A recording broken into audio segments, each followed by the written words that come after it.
Ralph Waldo Emerson said that we become what we think about all day. I really agree with that.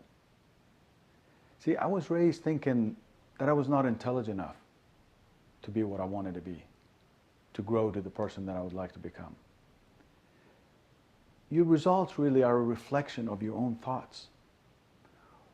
Whatever's going on the outside, in your circumstances, in your surrounding, your outcomes, that's really what's going on the inside of your mind. It's a reflection of that. You know, a person's mind is really kind of like a garden. And what you get out of this garden is exactly what you plant and cultivate in it. You know, you will either get a lot of weeds and useless stuff or great thoughts, resulting in wonderful fruits and vegetables, wonderful results and outcomes in your life. ARMO teaches you the success cycle. It teaches you how to create the right thoughts, which will generate certain kind of feelings, which will promote you to take the right kind of actions and end up with the right outcomes and results. That's what the process is all about. See, when I ask you to think of your house, for example, let's say I ask you to think of your TV. You know the shape it's in, you know the location it's in, you probably, without looking at the remote control, you can put your finger and turn it on and off and change the volume. You have that vision in your mind, that image. If I ask you to describe your front door to me, you could, your couch, your chair. If I ask you to describe your car, what color is it? What the color is in the interior? What kind of stereo you have it? The location of the gear shift. You would know all of that. See, we think in pictures. But when I ask you this question, what does your mind look like? This is where we most get puzzled. We don't have an answer. We don't know what the mind looks like. And when there's no knowledge, when there's puzzlement in our mind, confusion sets in. And we're not able to proceed and to progress. See, we're going to show you through the ARMO process how to stop the confusion and create the life that you really want. We're going to show you how to turn your job into a dream job. The kind of job like other people wish they had.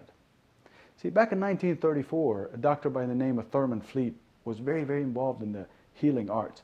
And he said that the mind is an activity, not a thing. No one has ever seen the mind. However, we must have an image, or there's no order in the mind. And then he said, I will create an image and eliminate the confusion. So basically what he did is he created this image that we refer to as the stick person. And he draws an upper circle and he calls that the mind. And he divides that mind into two halves. The top part is the conscious mind and the lower part is the unconscious mind. And of course the lower circle at the bottom is the body. The reason it looks smaller is because, you know, up to this point we've always put all of our emphasis and efforts and thinking into about concerning the body. And we need to shift that. We need to focus our mind because the body is simply a manifestation of our thoughts and our mind. You know, the conscious mind thinks. The unconscious mind executes using our body. You're going to learn to love this drawing. It's going to change your life and your company. It's going to do great things.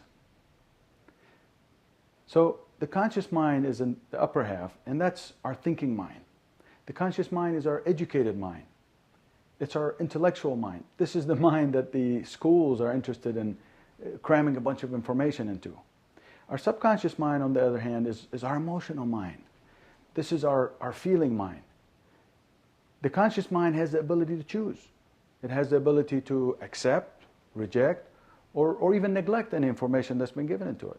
It also has the ability to originate. But the subconscious mind must accept. It cannot reject any information given it to it. And most importantly, and this could be strongly used to our favor, is it cannot determine the difference between that which is real and that which is not.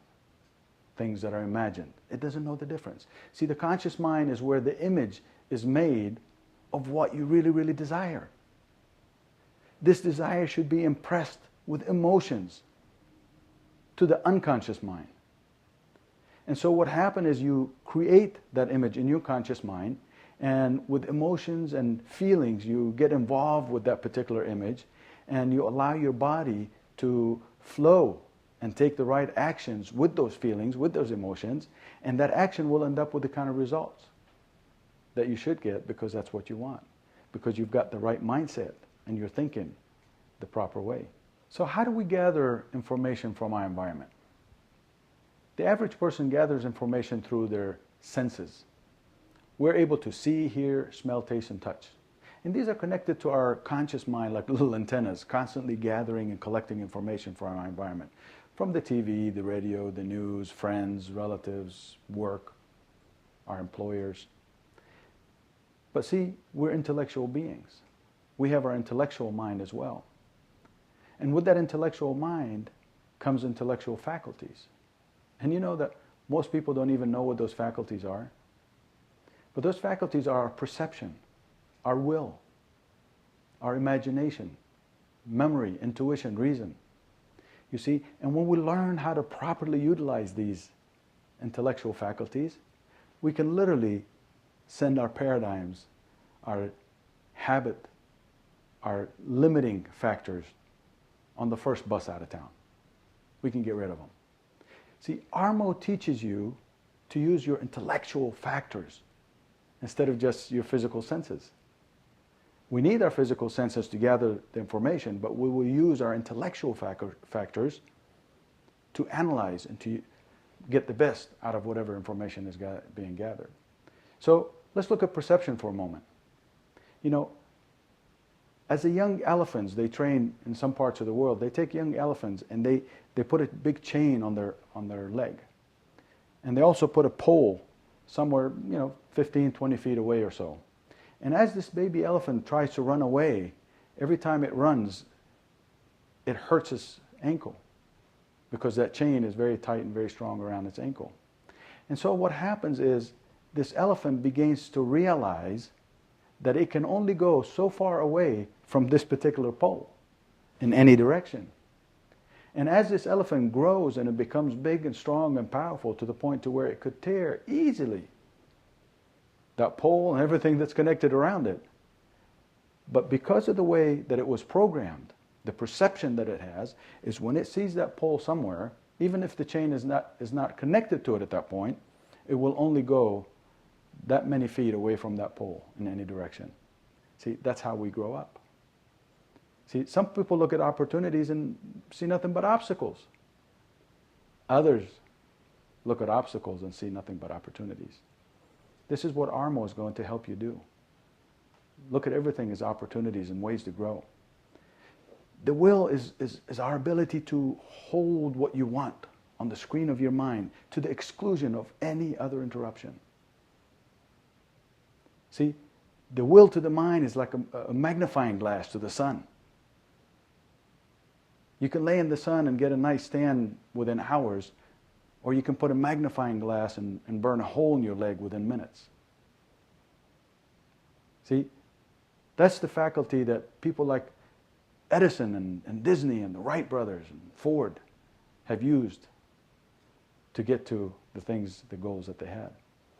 Now the next faculty is our imagination. I love it. This is our workshop of the mind. Everything is created twice, see? First in your mind and then in your physical form. If you look at everything around you, it was once somebody's imagination. Everything starts with an idea and with somebody's imagination. The next thing is a memory. See, most people tell me, I have a bad memory. There is no such thing. There's lots of books and programs out there to teach you how to perfect your memory. You can learn to memorize an entire book. You can learn to memorize 100 names in 10 minutes. But it takes work and you have to practice. You have to exercise your memory. Next one is your intuition. I like what Dr. Wayne Dyer says. He says, if prayer is us talking to God, then intuition is God talking back to us. When ideas come to your mind, really never ask yourself whether they're right or wrong.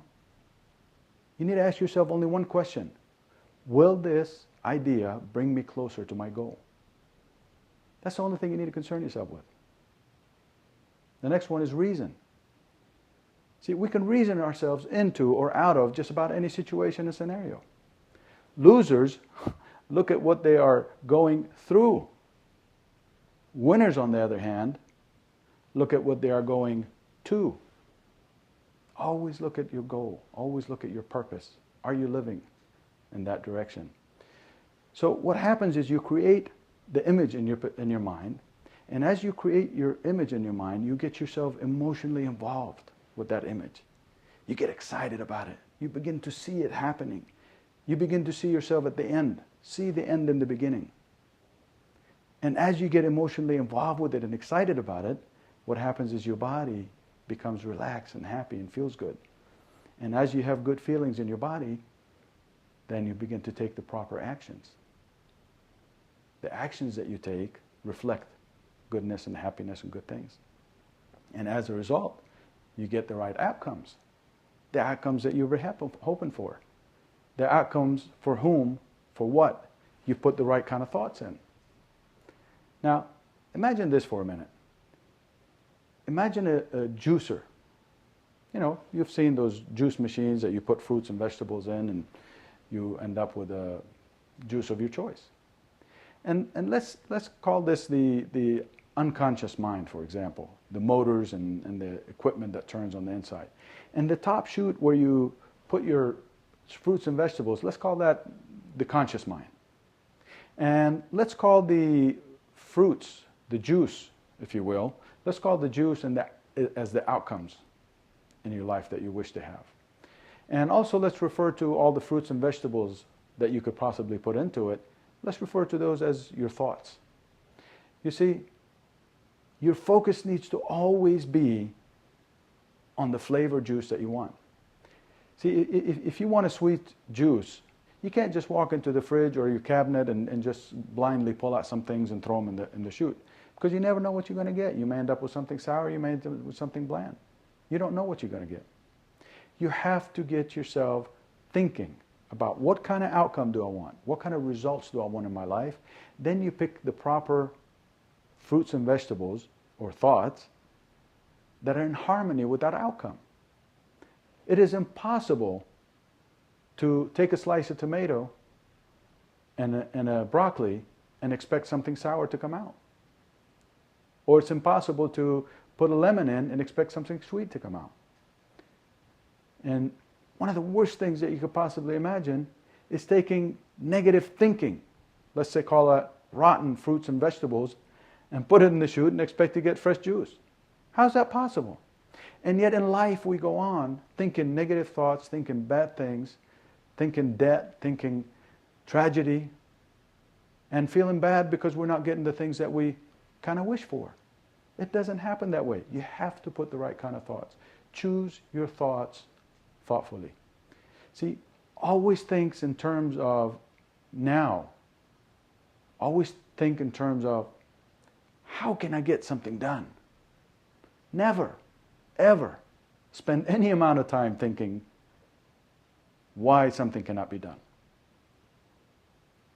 See, Henry Ford could have never created the V8 if he had allowed himself to think that way. Edison, the Wright brothers, the history is full of people that have stuck to how they can get things done, not why they can't get something done. Armo is going to help you create everything you want. It's going to teach you how to think in such ways to get everything that you need, everything that your company needs to transform you, to transform your corporation.